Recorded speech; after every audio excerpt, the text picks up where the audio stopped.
Hello, my dear students. Once again, we will be discussing about management principles, theories, concepts, okay, relating to management. So, in this PowerPoint presentation, our topic is how to motivate your staff. So, let's begin. Motivation. It is an important element in leadership and management. Without motivation, companies, organizations will be stagnant. They will not progress, okay? Their goals will not be achieved. Motivation as a factor is very essential, is very vital for the company, okay? For the managers, it will guide them to achieve the goals. For the staff, for the members, it will push them to work. Motivation is the realization, okay, of the vision, the mission, and the goals of the company. So that is why we need to discuss the importance and the essential requisite or the requirements of motivation in order to accomplish the goals, okay, and the aspiration of the company or organization. Let's start with the preliminary introduction. Dwight D. Eisenhower once described leadership as the art of getting someone else to do something you want because he wants to do it. George Patton's belief is that you don't tell people how to do things. You tell them what you want doing and let them surprise you with the results. What managers understand is that people are motivated by their own needs, expectations, and interests. But great managers know that people also have overarching values that impact on their motivation to do things. There are three broad approaches that writers on motivation have taken. These are: first, motivation as a force that satisfies people's needs. Second, theories that examine how the way in which we treat people either motivates or demotivates them. Third, the importance of good communication between managers and staff. Okay? So, in this introduction alone, you can observe that motivation is very important in an organization or the company. Okay? Motivation can make or break the company. There are similarities as well as some opposing views expressed in the entries. It's up to you to decide, for instance, whether Maslow's progression theory makes more sense than ALDERFER'S adaptation theory. Okay? So these are the theories of motivation that we will discuss in the later slides. One thing that is clear from these entries is that words lead to actions. Therefore, whenever you try to motivate someone, think carefully about your message and how you are going to communicate. Okay? Proper communication is very essential in motivation. As a manager, you must communicate your ideas to the team or the members in order to effectively and efficiently work together and achieve the goal of the company. Think also about how the message will be received, interpreted, and acted upon by the recipient. Okay? So, the elements of motivation, okay? Some elements are strategy, recognition, pay and benefits, responsibility, advancement, and job satisfaction. Okay? We will be delving and discussing different elements of motivation in the later slides. Now, let's go to a management theory with regards to motivation, the Maslow's hierarchy of needs theory.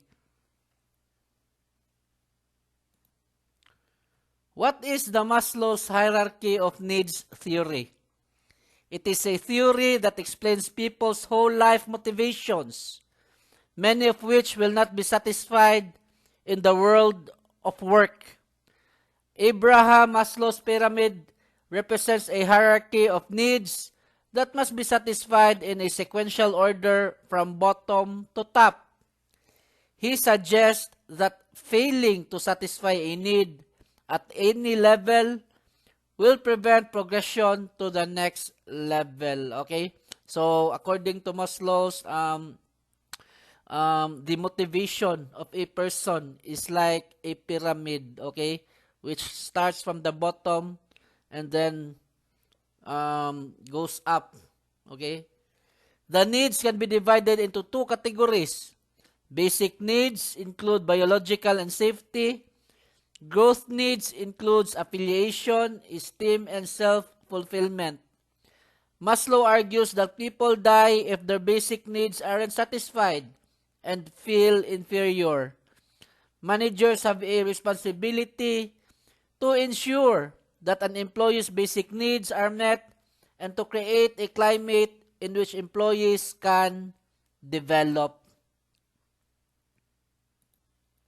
So in this diagram, you can see the illustration of the Maslow's hierarchy of needs. Okay? So the theory contemplates that before satisfying the needs at the top, a person must first satisfy the needs at the bottom. Okay? So the basic needs are the biological needs, which are basic survival needs like food, warmth, and rest. After satisfaction, then a person goes up to safety needs like freedom from fear, certainty, and stability. And after satisfaction, it goes up to affiliation like sense of belongingness, affection, and love. And then after satisfaction, it goes up to esteem needs like self-belief and satisfaction, reputation, and respect. And when everything is being satisfied, a person becomes self-fulfilled, okay? Reaching full potential. Now, how to use the principle of Maslow's hierarchy of needs? First, ensure that your team's basic needs are met. These equate to a safe working environment, free from physical and psychological harm. Once basic needs are met, start to work on satisfying some of the higher level needs. Encourage social interaction and team spirit. People now feel happy and content with life in your organization. They are well-paid members of a family with a good sense of security and belonging. Build on this by developing opportunities for team work. Next, build and enhance your team's self-esteem by designing challenging jobs. Give positive feedback and praise regularly. Contentment now becomes excitement as people start to feel valued. By now, the pyramid is nearly complete. Most people don't seek to achieve self-actualization at work. They find that elsewhere. However, you can create the conditions for self-fulfillment by providing challenges for all staff, encouraging creativity, and removing any obstacles that might block a person's progress. Another management theory with regards to motivation, the ALDERFER'S existence, relatedness, and growth theory, or the ERG theory. What is ALDERFER'S existence, relatedness, and growth theory? It is used when a member of your team has regressed to a lower level of development or motivation, and you need to arrest and reverse the decline. CLAYTON ALDERFER summarized human motivation factors into 3 categories rather than the 5 Maslow's used. He called this existence, relatedness, and growth. Okay? So, as you can see in the diagram, it illustrates the principles of ALDERFER. Okay? Existence. It concerns with survival or physiological well-being like food, heat, and shelter. And then, if it is satisfied, it goes to relatedness. Stresses the importance of interpersonal and social relationship.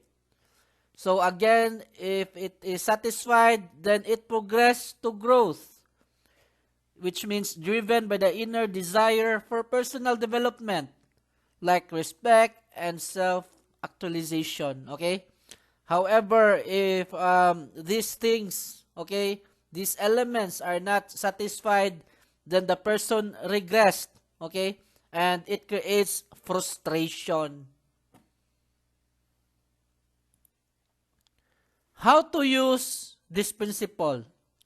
Both ALDERFER'S existence, relatedness, and growth needs with Maslow's hierarchy are almost identical. The difference is that ALDERFER'S suggests that you must address all 3 sets of needs simultaneously. Frustration at not being able to satisfy all needs may cause staff to regress to one of the lower levels. Okay? So, in ALDERFER'S theory, if the person or the staff does not satisfy the needs, then he regresses to a lower level. However, if the staff or the team member satisfies the need, then he progresses to the top. If the person starts to regress, make sure that they don't fall back further. Meet them and identify as precisely as you can what the problem is. Once the problem has been correctly identified, work with the person to agree a plan of action. This will probably require both of them to do something. There will be occasions when you can't stop a person regressing. In such cases, try to understand why they have regressed and work with them to address any frustrations they have until they are able to pursue growth again. Now, let's go to another management theory, the McClellan's achievement and acquired needs theory. What is the McClellan's achievement and acquired needs theory? Who is David McClellan? He is the one who proposed the theory that people are motivated by one of 3 needs: the need for achievement, power, or affiliation. He argued that a person's motivation and effectiveness in a specific job function would be influenced by one of these needs. Okay? The McClellan's achievement and acquired needs theory. First is achievement. Okay? The N-ACH. The N-ACH person seeks achievement, attainment of realistic but challenging goals, recognition for a job well done, and advancement. Next is power, the NPOW. The NPOW person has a strong desire to motivate or lead others. This can take the form of personalized power, which can involve seeking advancement at the expense of others. And then lastly is affiliation, N-AFFIL. The N-AFFIL person has a need to maintain friendly relationships and interaction with others and seek acceptance from them. How to use this principle? Individuals who have need for achievement, the N-ACH, will thrive when you give them personal responsibility. But they fear failure and may only be prepared to take moderate risk.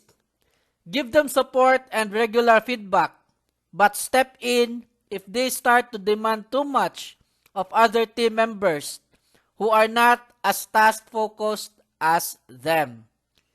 Next, individuals who have need for power, the N-POW, have a high work ethic and a commitment to the organization and their job, which is great. However, many people who seek personalized power don't have the flexibility and people skills required to work well with others. Give them projects to work on alone and keep a watchful eye on them. Step in if their behavior becomes overly forceful. Next, individuals who have a need for affiliation, the N-AFFIL, are a treasure to work with until their fixation on maintaining good social relationship undermines their ability to do their job. Play to their strengths. Insist that they do their job but allow them time to act as mediator in minor disputes among team members and organize the social activities for the team. Another theory on motivation with regards to management is the HERZBERG'S motivation and hygiene theory. What is the HERZBERG'S motivation and hygiene theory? Frederick HERZBERG identified two groups of factors. First, motivating factors which create satisfaction. Second, hygiene factors which don't provide satisfaction but can be a source of dissatisfaction if they will fall below acceptable levels.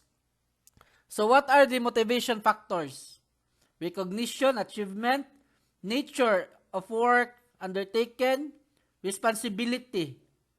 If these factors are present, staff will be motivated.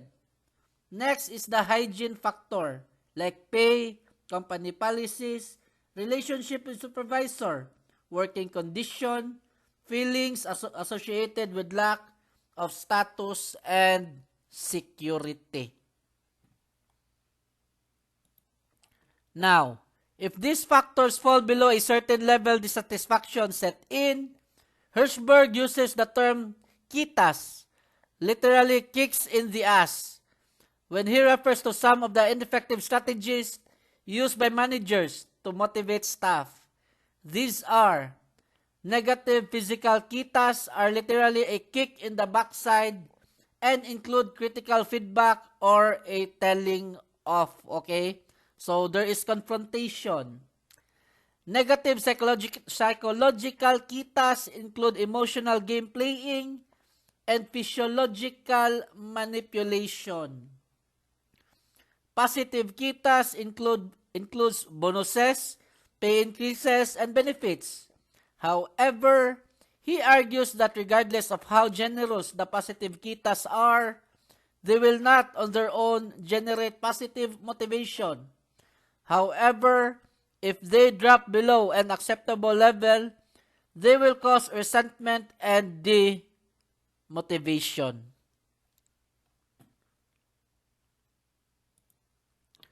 How to use this theory? Give each member of the staff the necessary resources and training they need to work effectively. Make them responsible for the quality of their work and give them the autonomy to get on with it. Do this and they will see work as their responsibility and not something they just do for the boss. Provide opportunities for advancement and personal development for all staff. Promote from within whenever possible, but remember, providing a new challenge or more interesting work can provide greater motivation than a pay rise or promotion. Maintain good communications with staff and adopt their good ideas, but make sure that they receive full recognition for their suggestions. Another theory on motivation is the Adams equity theory. What is Adams equity theory? Stacey Adams equity theory is based on the principle that people are motivated to act in situations where they perceive they have been treated inequitably or unfairly. Okay? So, if the person feels that there is injustice or he is treated with disrespect or treated unfairly, then that person becomes motivated to act. Adams argues that the more intense the perceived inequity, the higher the tension and the stronger the motivation to act. Let's take, for example, of two different persons, A and B. Person A is paid less for the same job than person B, which makes A to feel angry and B to feel guilty. If A can ask for a raise or B can work harder, then the actions can either be satisfactory or it has to be repeated. If both the actions takes place, then it simply replaces the focus of the tension. How to use or utilize Adams equity theory? First, look for signs of discontent, including sulking, passive or aggressive behavior, tensions, and snide remarks during meetings and dark mutterings. Okay? So, these are signs of discontent. Next, accept that any sense of inequity stems from the person's perception, and the extent of demotivation is proportional to the degree of perceived disparity in treatment. Such perceptions are seldom based on fact, but are driven by emotions, okay? So, always check the emotional content of the parties. Next is, recognize that you are dealing with emotions and that they are never logical. Telling someone they are wrong is not always going to work. Next, meet the people who are concerned and give some time for meeting. Let each person tell their story and blow off steam without interruption. This by itself will lower the temperature. Many people have misconceptions about what is equitable. Some have delusions of adequacy and an inflated view of their importance to the organization. If they are not as indispensable as they think, you need to tell them. They won't like it, but you must confront them with the reality of the situation, not what they think it is, okay? So, you must break it gently to that person. If you discover that inequality exists, deal with it. Another theory on motivation is the VROOM'S expectancy theory. What does VROOM'S expectancy theory means? The expectancy theory states that employees' motivation is an outcome of how much an individual wants a reward. Okay? So, this is a reward-based action. The assessment that the likelihood that the effort will lead to expected performance or expectancy, and the belief that the performance will lead to reward or instrumentality. In short, valence is the significance associated by an individual about the expected outcome. It is unexpected and not the actual satisfaction that an employee expects to receive after achieving the goals. Expectancy is the faith that better efforts will result in better performance. Expectancy is influenced by factors such as possession of appropriate skills for performing the job, availability of right resources, availability of crucial information, and getting the required support for completing the job. Instrumentality is the faith that if you perform well, then a valid outcome will be there. Instrumentality is affected by factors such as belief in the people who decide who receives what outcome. The simplicity of the process deciding who gets what outcome, and clarity of relationship between performance and outcome. What are the advantages of the expectancy theory? It is based on self-interest, individual who want to achieve maximum satisfaction and who wants to minimize dissatisfaction. This theory stresses upon the expectations and perception. What is real and actual is immaterial. So, it is based on perception, based on the mind. It emphasizes on rewards or payoffs.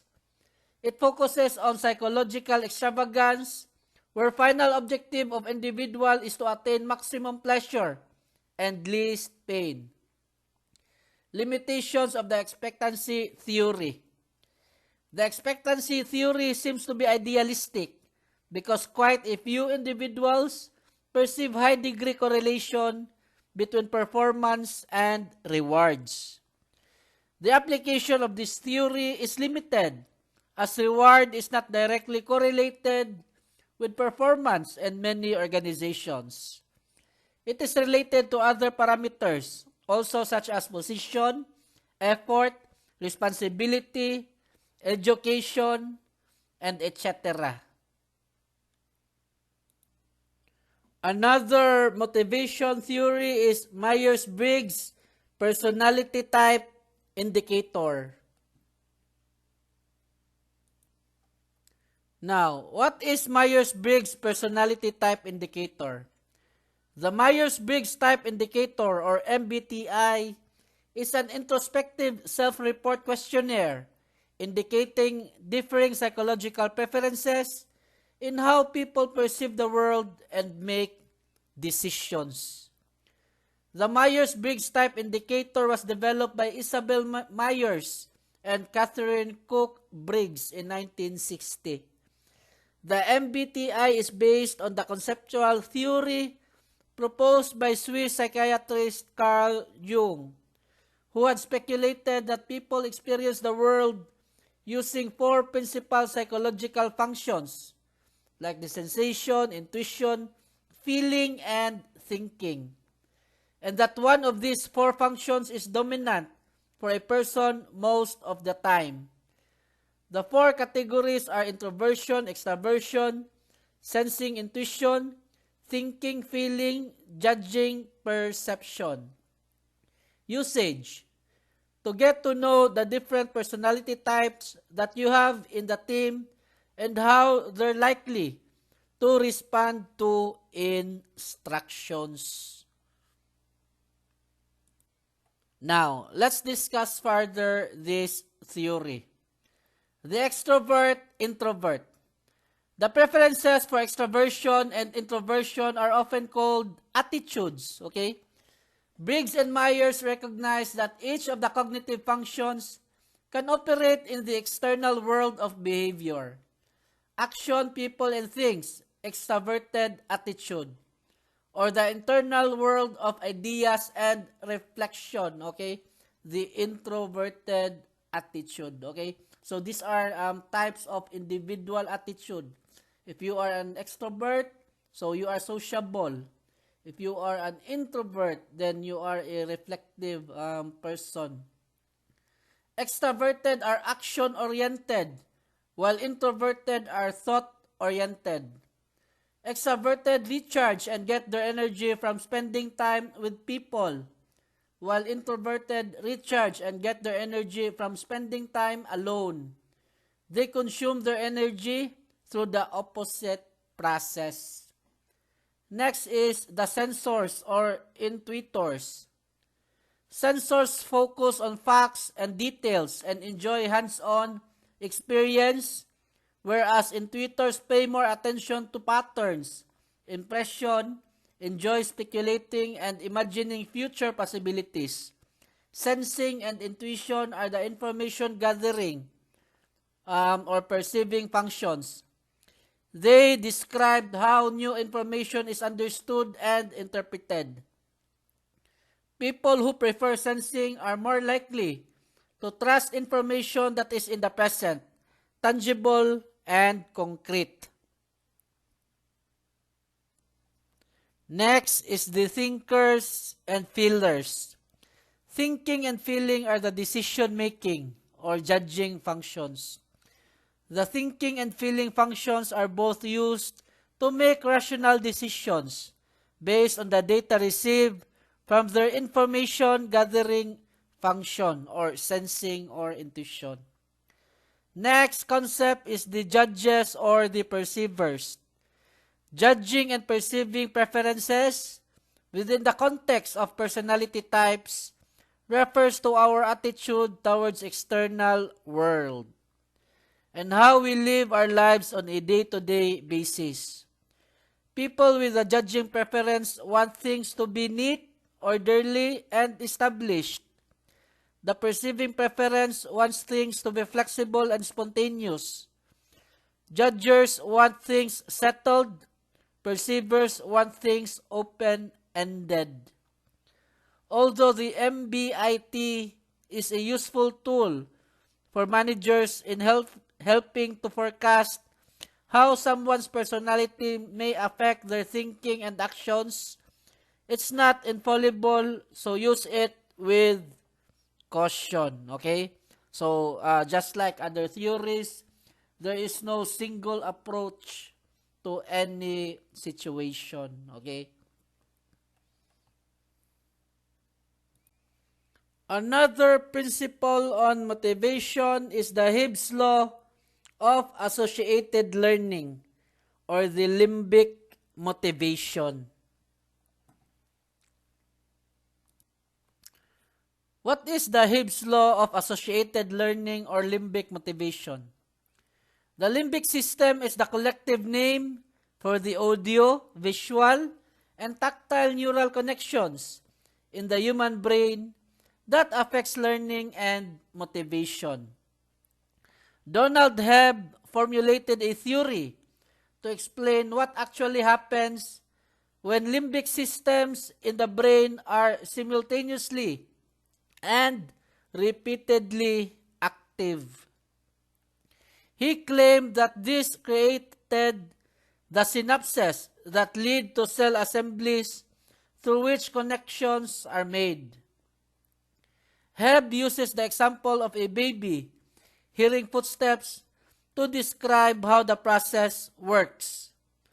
After the footsteps, an assembly is excited and the baby will be motivated to have either a positive or a negative reaction to the footsteps, depending on whether the person is someone they have grown to love or feared.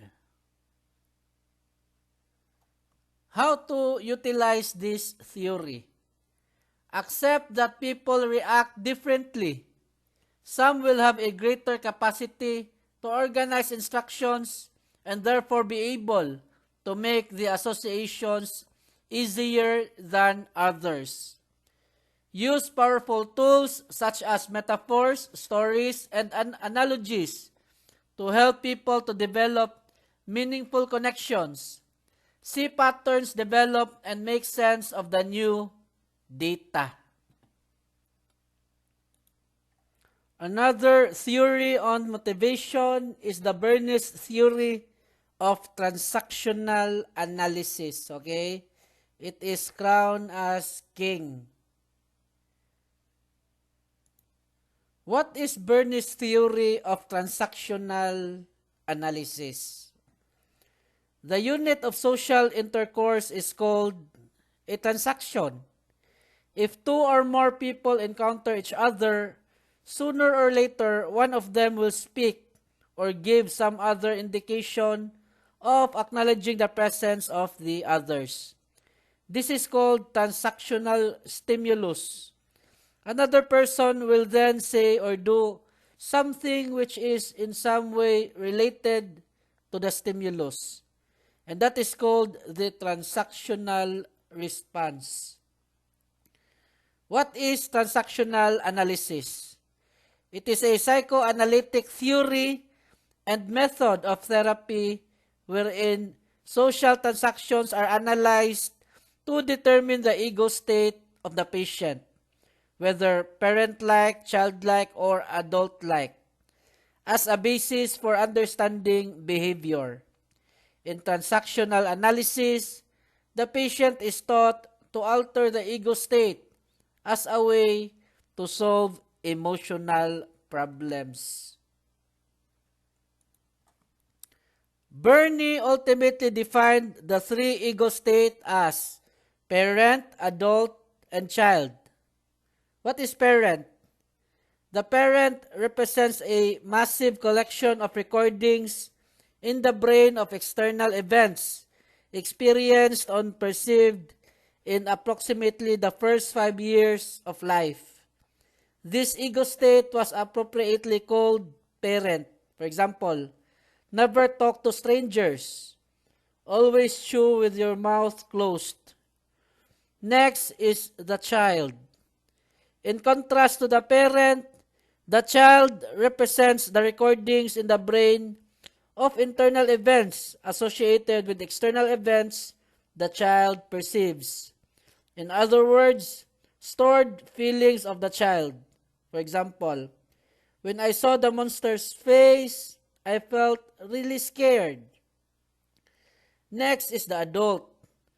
Bernie describes the adult as being principally concerned with transforming stimuli into pieces of information and processing and filing that information on the basis of previous experience. For example, the child learns that he or she can control a cup from which to drink, that he or she can grab a toy. What are the transactions? Bernie defined three main types of transactions: complementary, crossed, and ulterior. Complementary transactions occur when a message from one ego state gets a predicted response from the ego state being addressed. Cross transactions occur when an unexpected response is made to a message that's being sent out. And then the hidden or the ulterior transactions. Hidden transactions are the ones which appear to be straightforward communications, but which actually contain an unspoken message that carries with it a hidden agenda. They can often be seen in personal relationships. A final word on motivation theories and why Bernie's theory was crowned as king. Bernie's theory suggests that communication involves a set of hidden transactions, okay? Transactions that can't be seen, transactions that are implied. It was considered too radical at the time of its publication in the 1960s, and has only really been used by manager since the 1990s. I chose this theory because it emphasizes that how we talk to people has a greater impact on their levels of motivation than such things as pay and conditions. If management is about relationships, then it's essential that you communicate in a respectful and adult manner with your staff, okay? You treat your staff with respect. Of course, you and your staff will disagree on a range of issues, but don't make matters worse by adopting the wrong ego state.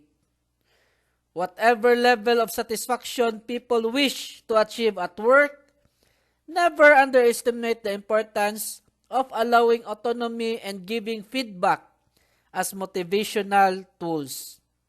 Even the most mundane job can be rewarding if the person doing it can exercise a reasonable level of control over how they undertake their work. In order to maintain a happy workforce, be on the lookout for any signs that a member of staff harbors resentment about how they are treated, okay?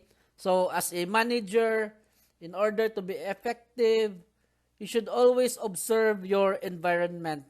Always observe the behavior of your staff or employees.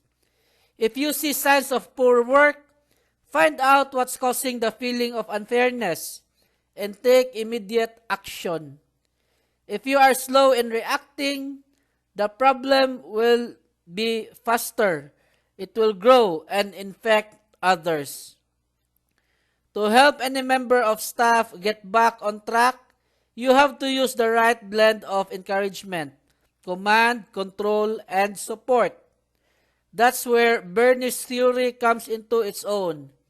If you identify what ego state they are in, you can use what, why, when, and how questions to guide them to adult ego state where issues can be discussed and resolved in an atmosphere of mutual respect. Whichever approach you take with the staff, remember that motivation is all about matching reward to effort and achievement. To maintain a motivated staff, you have to deliver on your promises. Break this, and any chance you have of motivating staff will disappear. Now, we have finished the discussion on how to motivate your staff. And there are still many management principles, concepts that we still have to discuss in another time. So, if you have any questions, if you have any clarification, please approach me or do not hesitate to message me. Okay? So, we have discussed topics which are relevant to management. And for now, that's it. So, thank you for listening and God bless us all.